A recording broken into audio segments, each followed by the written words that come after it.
My name is Madison, and I came into this world as an afterthought, born to parents who were already in their 40s and had a 10-year-old daughter they considered more than enough.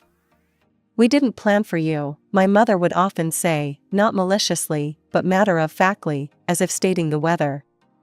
If it wasn't for your grandparents' insistence. She'd trail off, leaving the rest unsaid, but the message was clear: I was here because my maternal grandparents had convinced my reluctant parents to have another child. They were overjoyed at the prospect of a second granddaughter, while my parents viewed me as an obligation they hadn't asked for. My sister, Sarah, was already deep into her own world of teenage concerns when I arrived. She wasn't cruel or mean, she simply acted as if I didn't exist. While I played with my dolls in the corner of our shared living room, she'd be sprawled on the couch, talking on the phone about boys and college applications, completely oblivious to my presence. "Sarah, honey, don't forget your SAT prep books," Mom would say, carefully arranging them in her backpack. Meanwhile, I'd be sitting at the kitchen table, waiting for someone to notice I needed help with my homework. But help rarely came from my parents. Instead, they developed a routine that shaped my entire childhood. Every morning, they'd drop me off at my grandparents' house. "You wanted her," my father would say to my grandfather, keys jingling in his hand as he prepared to leave for work. "She's all yours." My grandparents' house became my real home. They picked me up from school, helped me with my homework, took me to the park, and made sure I was fed and cared for. Only late at night would my parents come to collect me, usually looking tired and slightly annoyed at having to make the trip. "Madison," my grandmother would say, hugging me goodbye each night, "you're the best thing that ever happened to us." And in those moments, wrapped in her warm embrace, I could almost forget that I wasn't wanted elsewhere. This pattern continued day after day, year after year. While my sister prepared for her bright future, I learned to navigate life as an afterthought in my own home. But my grandparents' love was constant, unwavering, and it was in their home that I learned what it meant to be truly valued. One day, my grandfather would tell me as we worked on my math homework, "You'll understand that sometimes the best things in life aren't planned." He'd wink at me, and for a moment, the weight of being unwanted would lift from my small shoulders. With Sarah away at college, I thought things might change at home. Maybe my parents would finally see me, the daughter who remained. I couldn't have been more wrong. "Madison," my mother's voice reached me before I could even drop my backpack after school. "The house needs cleaning. Start with the bathrooms." What had once been Sarah's chores now became mine, along with a host of new responsibilities. The washing machine became my constant companion, and I learned all its quirks and settings by heart. The housework seemed endless. "You live here, you need to contribute," my father would say whenever I showed the slightest hesitation. "Your sister always did her part." By the time I was 14, I had graduated from cleaning to cooking. It wasn't a gradual transition. One day, my mother simply stopped making dinner. "You're old enough now," she announced one morning. "We expect dinner ready when we get home from work." That first night, I made spaghetti. It was slightly overcooked, but edible. My parents ate in silence, then my father looked up from his plate. "Tomorrow, try something with chicken," he said, his tone making it clear this wasn't a suggestion. My only escape was dreaming about college. Every night, after finishing the dishes, I'd retreat to my room and browse university websites. I'd imagine myself walking across different campuses, far away from the endless chores and cold silences. Then, when I was 16, Sarah came home with news that changed everything. She bounced through the front door one Sunday afternoon, dragging a tall, well-dressed man behind her. "Mom, Dad," she squealed. "This is James. We're engaged." You'd think someone had just announced they'd won the lottery. My parents literally jumped from their seats, my mother crying tears of joy. My father was already pulling out his phone to call relatives. "We'll pay for everything," my mother declared, hugging Sarah. "Our first daughter's wedding has to be perfect." The wedding preparations consumed our house for months. Every conversation revolved around flowers, venues, and guest lists. Money seemed to flow like water, designer dress, premium vendors, top-tier everything. My grandparents attended the wedding but seemed uncomfortable with the extravagance. I caught my grandmother frowning at the ice sculpture that probably cost more than a semester of college tuition. Grandfather just shook his head at the champagne fountain, but they kept their thoughts to themselves. 2 years later, I sat at our dinner table, 3 college acceptance letters spread before me. After years of playing Cinderella while maintaining straight A's, I'd been accepted to all my top choices. My heart raced as I told my parents the good news. "That's nice," my mother said, not looking up from her plate. "But we can't pay for it. We spent all our savings on your sister's wedding, even took out a loan for it. There's nothing left for college." "But, you paid for Sarah's college," I stammered. "That was different," my mother replied. "We saw potential in her." The silence at the dinner table was deafening after my mother's words about potential. I sat there, acceptance letters suddenly feeling heavy in my hands, as my parents continued eating as if they hadn't just shattered my dreams. "You should get a job," my father said between bites. "Save up some money, take out a student loan. That's what responsible adults do." I left the table without being excused, something I'd never dared to do before. My hands were shaking as I grabbed my phone and called my grandmother. Within minutes, I was walking through their familiar front door, tears streaming down my face. "Oh, sweetheart," my grandmother pulled me into a hug while I told them everything between sobs. My grandfather's face grew stern as he listened, but there was a glimmer in his eyes that I couldn't quite read. When I finished, they exchanged a knowing look. "Madison," my grandfather said, taking my hand, "we've been expecting something like this." "What do you mean?" "We've watched how they've treated you all these years," my grandmother explained, "how they spent money on Sarah's education, her wedding. We knew they might do this to you." My grandfather stood up and walked to his study. When he returned, he was holding a folder. "We've been saving for your education since the day you were born," he said, opening the folder to reveal bank statements. "You can choose any of those 3 colleges. We've got you covered." That night, I went home and packed my things. Not everything, just what I needed. My parents were watching TV downstairs and barely looked up when I told them I was moving in with my grandparents. "Whatever you think is best," my mother said, her eyes never leaving the screen. Was that relief I heard in her voice? The next few weeks were a blur of college preparations. I chose to study financial analysis. Somehow, watching my parents' mismanagement of money had sparked an interest in doing things the right way.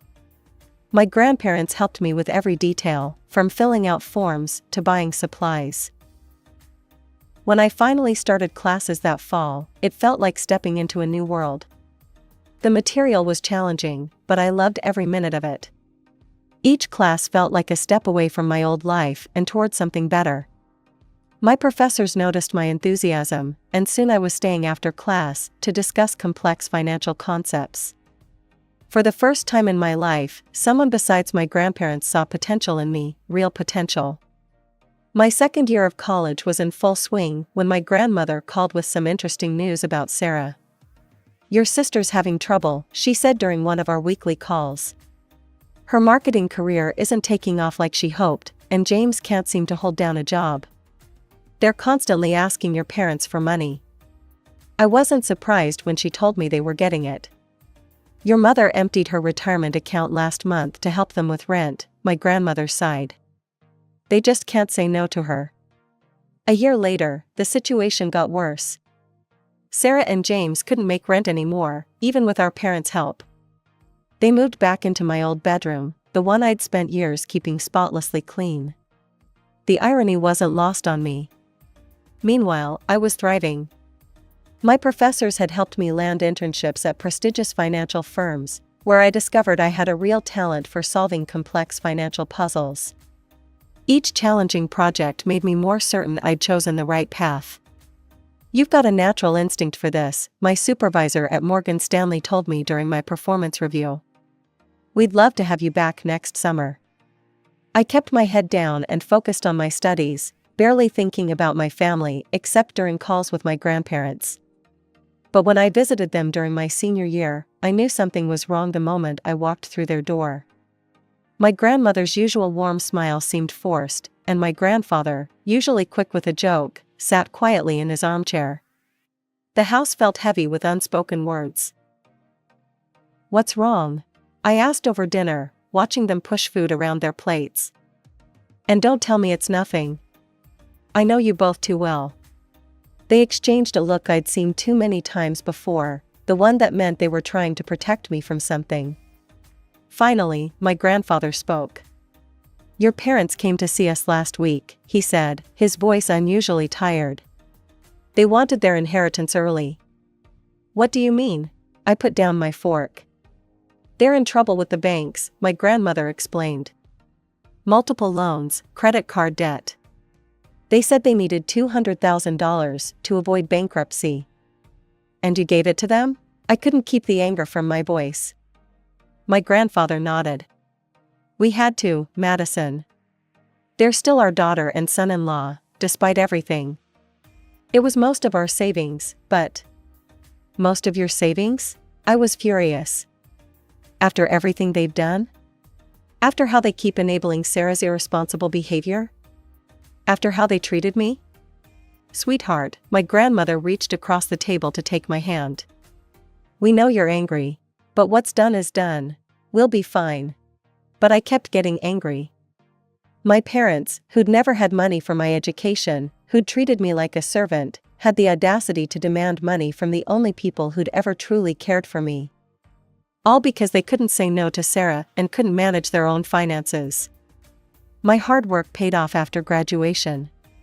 With glowing recommendations from my professors and impressive internship experiences, I landed a position at one of the top financial firms in the city. The starting salary was more than I'd ever dreamed of making. I found a modest one-bedroom apartment, nothing fancy but clean and safe. Every morning, I'd wake up grateful that I didn't have to cook breakfast for anyone but myself. My career flourished as I threw myself into each new challenge, earning promotions and bonuses that my younger self couldn't have imagined. Within a few years, I had enough saved for a down payment on my own place. The day I signed the mortgage papers, I couldn't help but think of my parents and Sarah, who'd never managed their money well enough to buy property. Not that they knew about my success, we hadn't spoken in years. Then came the call that changed everything. My grandfather had suffered a massive heart attack. By the time I reached the hospital, he was gone. My grandmother, who'd been by his side for over 50 years, seemed to lose her spark after that. Less than 2 months later, she followed him. I was arranging my grandmother's funeral when I heard a familiar voice behind me at the funeral home. "Madison? Do you want some help with the arrangements?" I turned to find my mother standing there, looking older and more tired than I remembered. Part of me wanted to tell her to leave, but something in her expression made me hesitate. "Sure," I heard myself say. "That would be nice." Over the next few days, as we planned the service, my parents began to open up. They were struggling, they admitted. Retirement hadn't been kind to them financially.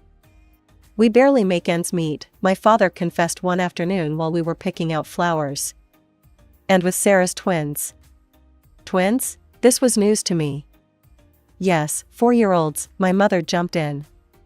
"Such beautiful boys, but they need so much. Sarah and James still can't manage on their own, so we help where we can." I nodded, keeping my expression neutral. Some things never changed. A week after we laid my grandmother to rest, we gathered in a wood-paneled office for the reading of the will. I sat across from my parents, with Sarah and James slouched in chairs beside them. The room smelled of old papers and furniture polish, and the tension was thick enough to cut with a knife. The notary, Mr. Patterson, adjusted his glasses and began reading in a monotone voice. I expected the usual legal jargon, but what came next made everyone sit up straight. "To our beloved granddaughter, Madison," he read, "we leave our house at 1542 Maple Street and the sum of $150,000.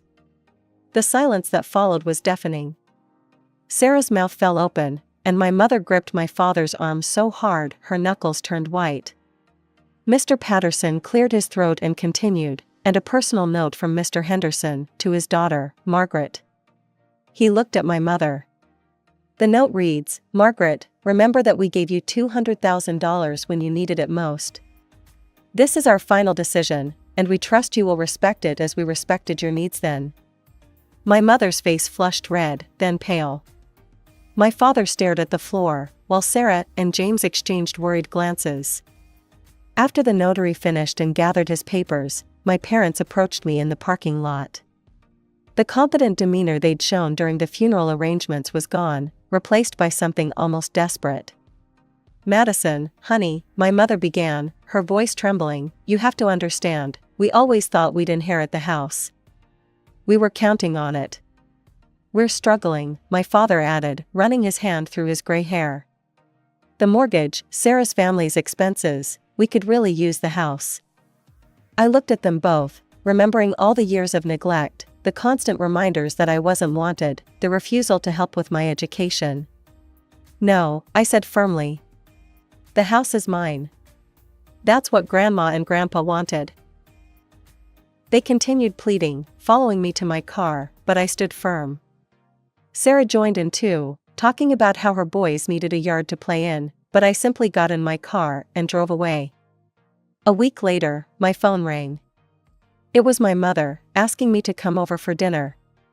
Something in her voice sounded different, humbled, perhaps. Against my better judgment, I agreed. Pulling up to my childhood home was like stepping back in time, except everything looked shabbier than I remembered. The paint was peeling, the gutters sagged, and the once pristine lawn was patchy and overgrown. Inside, the house was crowded but clean. Sarah's twins, Tommy and Jake, ran circles around the living room while James half-heartedly told them to settle down. The boys were cute, they had Sarah's eyes and James's curly hair. "Madison," my mother smiled, pulling me into an awkward hug. "We made your favorite, pot roast." "That's not my favorite," I said automatically. "That's Sarah's favorite." An uncomfortable silence followed, broken by my father clearing his throat. "Well, why don't you tell us what your favorite food is? We'd love to know." And surprisingly, they seemed genuinely interested. Over dinner, they asked about my job, my apartment, my hobbies. They actually listened when I talked about my work in finance, though I could tell most of it went over their heads. That dinner led to another, then another. Soon, I was joining them for holidays, bringing gifts for the twins, even helping Sarah with their homework sometimes. When they mentioned the house needed repairs, I found myself offering to help. I paid for a new roof, fixed the heating system, repainted the exterior. Each time I wrote a check, my parents would tear up with gratitude. "You're too good to us," my mother would say, hugging me. "We don't deserve this." You're right, I would think, but never say it aloud. Because despite everything, despite all the years of hurt and neglect, some small part of me still wanted to believe people could change. The years passed, and my career continued to flourish. Each promotion brought new opportunities, and my investment portfolio grew substantially. Meanwhile, my relationship with my parents seemed to strengthen. They were getting older, both were over 70 now, and I found myself wanting to do something meaningful for them. "I've been thinking," I said during one of our Sunday dinners, watching my father struggle up from his chair. "This house isn't really suitable for you anymore. I want to buy you a new house. Something single-story, with a nice garden, but easier to maintain. Something that would be comfortable for your retirement years." Their reactions surprised me, actual tears of joy. We spent the next few weeks house hunting together, and finally found the perfect place, a beautiful ranch-style home in a quiet neighborhood, with wide doorways and no stairs. After closing my checkbook, my parents couldn't stop talking about how excited they were. "We need to have a proper housewarming party," my father declared. "Let us arrange everything. It's the least we can do." "That would be lovely," I agreed, planning to present them with the deed during the celebration. "Just let me know when." Weeks passed. I was busy with work, but I kept expecting an invitation. When nothing came, I started asking about the date. Oh, we're still planning, my mother would say. You know how these things take time. We want it to be perfect, my father would add. We'll let you know soon. Something about their vague responses niggled at me. One evening, after another deflecting phone call from my mother, I found myself typing Sarah's name into Facebook. I hadn't looked at her profile in years, we weren't connected on any social media. There it was, posted just hours ago, so excited for Mom and Dad's housewarming party this Saturday. The new house is gorgeous, can't wait to celebrate with everyone. The post had dozens of comments from relatives and friends, all confirming their attendance. Photos showed decorations being set up, caterers being booked. This wasn't a last-minute gathering, this had been planned for weeks. My hands shaking slightly, I called my mother. Hi Mom, I kept my voice casual. Just checking in about the housewarming party. Have you set a date yet? Oh honey, not yet, she replied smoothly. Probably in a couple of weeks. We're still working out the details. We want everyone to be able to come. Everyone except me, apparently. That Saturday, I parked my car a block away from the house I'd bought. Music and laughter drifted through the evening air. Through the large front windows, I could see dozens of people milling about, relatives I recognized, friends of my parents, Sarah's social circle. The front door was unlocked. Of course it was, they were expecting everyone except the person who actually owned the house. I slipped in quietly, following the sound of my father's voice, to the living room.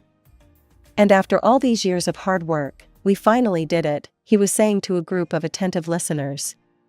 Bought our dream home. Don't forget about Sarah, my mother added proudly. She helped so much with the down payment. Such a wonderful daughter. Always taking care of her parents, someone commented. Unlike some people, my mother said pointedly. You know, our younger daughter hasn't helped us at all. Probably too busy with her career to care about family. I stood in the doorway, heat rising to my face as I watched this performance. Sarah beamed beside them, her 7-year-old twins running between the guests in the house I'd bought. Actually, I said loudly, making everyone jump, I think you've got that backwards. The color drained from my parents' faces. Guests turned to stare at me, whispers rippling through the crowd. Madison, my father recovered first, his smile tight. What a surprise. I'm sure it is, I replied, stepping into the room. Especially since you forgot to invite me to the housewarming party for the house I bought. Dead silence fell over the room. Sarah's husband suddenly became very interested in his shoes. Well, my mother's voice had an edge to it, what's done is done. You bought it, yes, but it's ours now. You can't expect eternal gratitude. That's right, my father added, gaining confidence. And frankly, you're not welcome here. This is a family gathering. And Sarah and her family will be living here too, my mother announced. They've already sold their house. It's all arranged. I couldn't help but laugh, a cold, harsh sound that made several guests step back. Reaching into my bag, I pulled out a folder. You seem to be confused about something, I said, opening the folder to reveal the deed and ownership papers. This house belongs to me. I never signed it over to you. I was planning to give it to you tonight, at what I thought would be a proper housewarming party. My mother's face went from pale to ashen. My father started to sputter. And now? I turned to address the stunned guests. Now, I'd like everyone to leave. This is my house, and the party's over. You can't do this, my mother's voice rose to a shriek. We're your parents. No, I said quietly. You're just the people who gave birth to me. My real parents, my grandparents, taught me that family means more than blood. They also taught me about finances, which is why I own this house and you don't. They left in tears, my parents, Sarah, James, the twins, and all their guests. I watched from the front porch as they drove away, one by one, until the street was empty. After a few weeks, I learned they'd used the money from selling their own house to buy an apartment. Sarah, James, and the twins moved in with them. They tried calling me for weeks, but I blocked their numbers, their emails, their social media accounts. The house? I sold it a month later and put the money in my account. Someday, I'll have my own children, and I promised myself they'll never have to earn my love or compete for my attention. Unlike my parents, I'll love my children equally and unconditionally, the way my grandparents loved me.